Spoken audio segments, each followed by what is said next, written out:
৩৯ দিন পর মাঠে নেমে ঘন্টায় ১৪০ কিলোমিটার গতি, এবাদতের গোলায় মিরাজের কঠিন ইনজুরি, খুলনার কাপ্তানের মাঠে শুয়ে কাতরানো, তামিমের ছুটে এসে ওকে সামলানো, চ্যাম্পিয়ন্স ট্রফির আগে এ যেন রীতিমতো দুঃস্বপ্ন।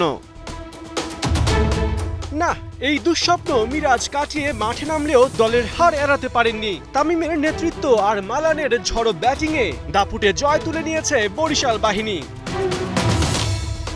এদিন টপে ওঠার লড়াইয়ে বরিশালের সহায় ছিল ভাগ্য। টস জিতে তামিম নেন ফিল্ডিংয়ের সিদ্ধান্ত,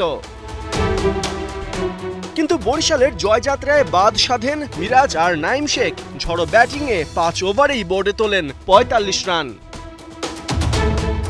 ষষ্ঠ ওভারে বরিশালকে প্রথম উইকেট এনে দেন চলতি বিপিএলে প্রথমবার মাঠে নামা এবাদত। ওভারের তৃতীয় বলেই দারুণ এক ইয়র্কারে মিরাজকে করেন বোল্ড। তবে অপর প্রান্তে নাইম শেখ ছিলেন মারমুখী। ২৬ বলে তুলে নেন আসরে নিজের তৃতীয় 50। অবশেষে নবম ওভারে ফাহিম আশরাফের কারিশমা ৫১ রানে নাইমকে দেখান ফেরার রাস্তা। শেষ পর্যন্ত মাহিদুল অঙ্কনের ১২ বলে ২৭ রানের অপরাজিত ঝড়ো ইনিংসে খুলনা ১৮৭ রান বোর্ডে তোলে ৫ উইকেট হারিয়ে।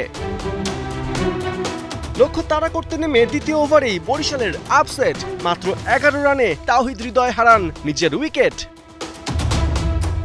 তবে ডেভিড মালান আর তামিম ইকবাল ব্যাটে দিয়েছেন শান। ওদের দাপটেই পাওয়ার প্লেতে বরিশালের বোর্ডে ১ উইকেটে ৫৬ রান। অবশ্য এদিন তামিমের ব্যাটে বড় ইনিংস আর আসেনি। ২৫ বলে ২৭ রানে ড্রেসিং রুম ফেরেন বরিশালের অধিপতি। ৩৭ বলে ৬৩ রানে মালান আউট হলেও বাকি কাজটা সারেন ফাহিম আশরাফ। ৬ বলে ১৮ রানের ইনিংসে সব সংখ্যা করেন সাফ। ৫ বল আগে বরিশালকে এনে দেন ৫ উইকেটের জয়। এর মধ্য দিয়ে ১০ ম্যাচে রংপুরের সমান ১৬ পয়েন্ট এখন বরিশালের। শুধু রান রেটে এগিয়ে রংপুর টেবিলের শীর্ষে। পার্থ বণিক, ৭১।